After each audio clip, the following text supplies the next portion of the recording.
Step one is to find something that you enjoy that has a bit of a competitive aspect to it. Now, what I mean by that is, say you enjoy getting out of bed in the morning. All right, cool, everything like that. But you're not competing with someone else to get out of bed, unless you are in some sort of, I don't know, really warped relationship, in which case, good for you. Maybe there's a way that you can make money out of that. But I don't know. What I mean by that is, personally, with my outlet, it's Magic the Gathering. Now, Magic has several tournaments, and in those tournaments, you can earn cash prizes, and cash is the key, but it's also not necessarily required for you to get everything that you need. Lords Mobile, for example, is something that you can earn money out of if you have the right outlet. There are people who are in the gem selling business, and you'll find that all the time in line chats, and that's spurred up because of the competitiveness of the game. People want to compete. They want to get ahead. They want to get that edge, and they're willing to spend a lot of money to get to that point. And they want to be able to compete with top players like Harry Jai and stuff like that. And that's very well understandable for people that get joy out of that. Great. If you get joy out of the game, but you aren't looking to, stay at the top like everyone else, but you'd rather make a little bit of money on the side, then you could get into gem selling. Now, I'm not going to endorse that or anything like that because, that's not allowed, but that is an example of people that make money off something like that. I personally make money off Magic the Gathering. I don't compete in tournaments because if I actively competed in tournaments, I would probably lose money on it rather than gain money. However, what I generally do is buy the collection of a player that's exiting out of the game, or one that's been out of it for a little while and just decided they want to get the cards off their hands. After that, I sift through the collection, find things that are considered staples in the game, and a staple is something that you will see a lot of use in during tournaments for modern play, EDH. There's a bunch of different formats, vintage, legacy, stuff like that. And then I also find things that are just enjoyable to use in standard, which is another popular thing that cycles out every few months, so it changes very often. But I will buy a collection, sort through, find those cards, catalog them, and then I will turn around and sell them. I won't sell them at like a high price or anything like that. I'll actually sell them at a very discounted price. And the reason I'm able to do that is because I took the time, looked through collections before I purchased, and got something that looked like it was viable in both my profit margin and the fairness towards the buyers that I sell to. And the reason I'm able to do that is because Magic is highly competitive. There's so many different formats that people like to compete in tournaments in, and all those tournaments have great cash prizes that you can get. So I could spend probably $500 on a collection, and if I'm willing to put in the time and the effort, then I could turn around and probably sell it for a realistic $1,000. But that does take time and effort. But it's not impossible. And there are several other things that you can do. You can do this with Pokemon. You can do it with Yu-Gi-Oh! It's a little harder with those ones because the values of cards fluctuate a lot, and they just don't have as much value in general. But you can also do this with other video games as well. You can even do it with RuneScape.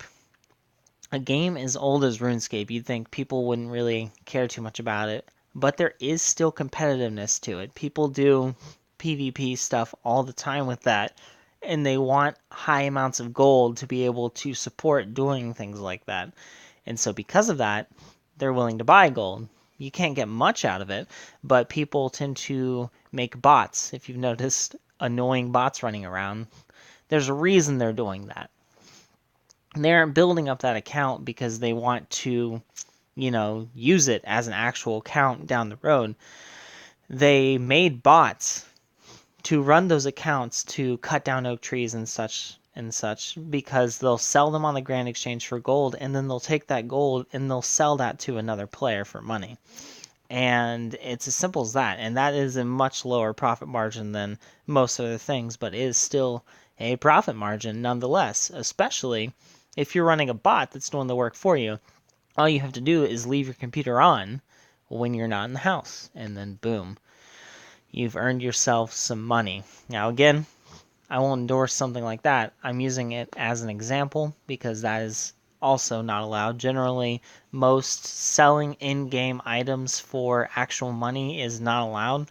However, there are some games that do have systems like that set up. I think EVE Online is one of them, but I'm not sure if that game's even running anymore. I imagine that it is, honestly. But there are a lot of things. The key thing is that you need to find something that you enjoy that has a competitive aspect to it. And the reason why it's going to be something that you enjoy is because keeping up with something that you don't enjoy is tedious. You might as well just be putting in more hours at an actual job if that's the case. Why not just go ahead and get that solid, at least you know you're getting minimum wage out of every single hour that you work, if you're going to be doing something that you don't enjoy. Another reason is because if you don't enjoy it, you're not going to put your full effort into it. I personally love doing Magic. I get a joy out of sorting through these collections and everything like that. I get really giddy when I find something that I didn't expect to find. But if I didn't enjoy doing Magic and I was doing this, it would just be mind-numbing, and I wouldn't know off the top of my head things that are worth money.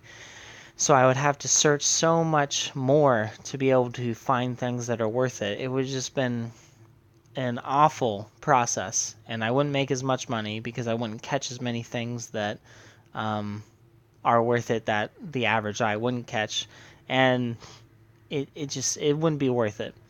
But I do enjoy Magic, and that's why it's worth it.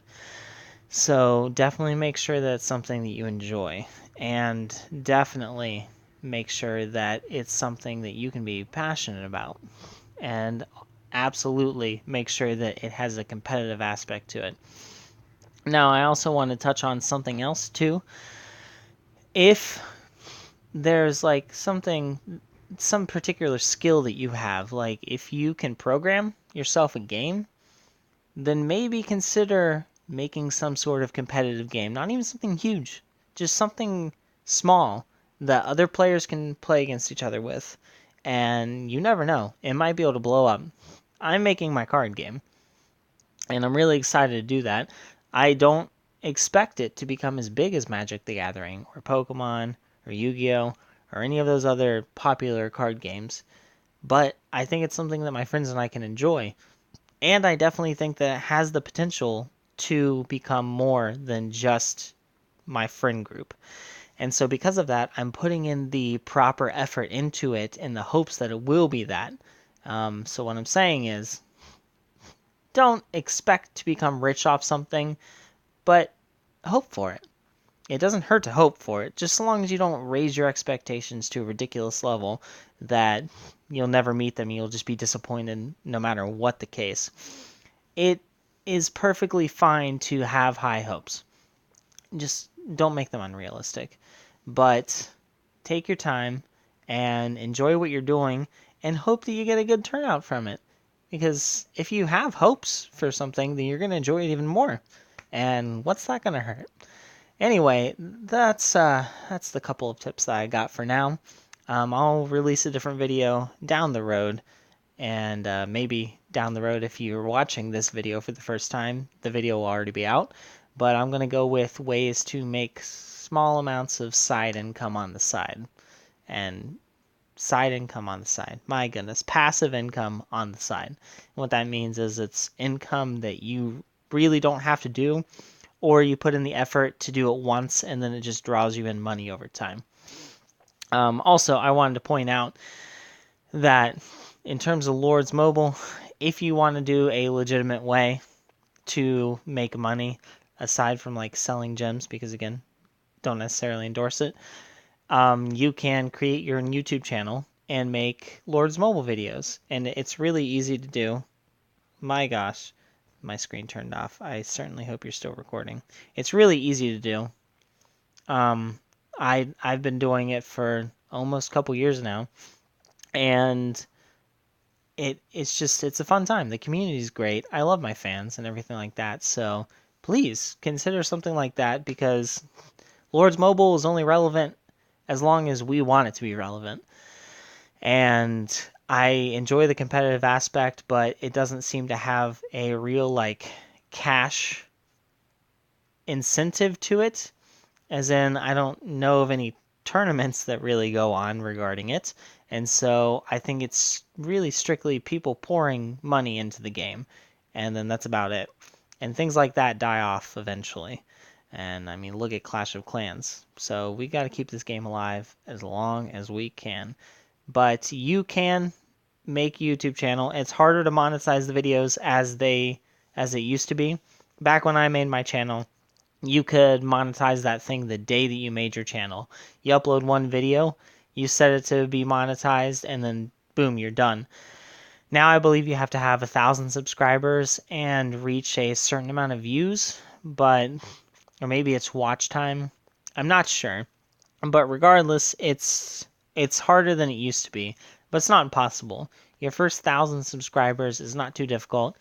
You just gotta hit an audience that likes to actively watch your stuff. Lords Mobile videos come pretty easily because, dang, people love watching Lords Mobile videos, especially ones that are playing Lords Mobile. And so once you get to that 1,000 subscribers, you can start making some money. I personally, I'll disclose this information, I make about $40 a month now off of my YouTube channel. Now, not all of that's Lords Mobile videos, but most of the income is, I'd say probably $35 worth a month is from Lords Mobile content. And I'm only sitting on a little over 2,500 subscribers. So there's much bigger Lords Mobile YouTubers that make a good deal more than I do. And so that's something else to think about. All right, now I'm done. Till next video, guys. Bye.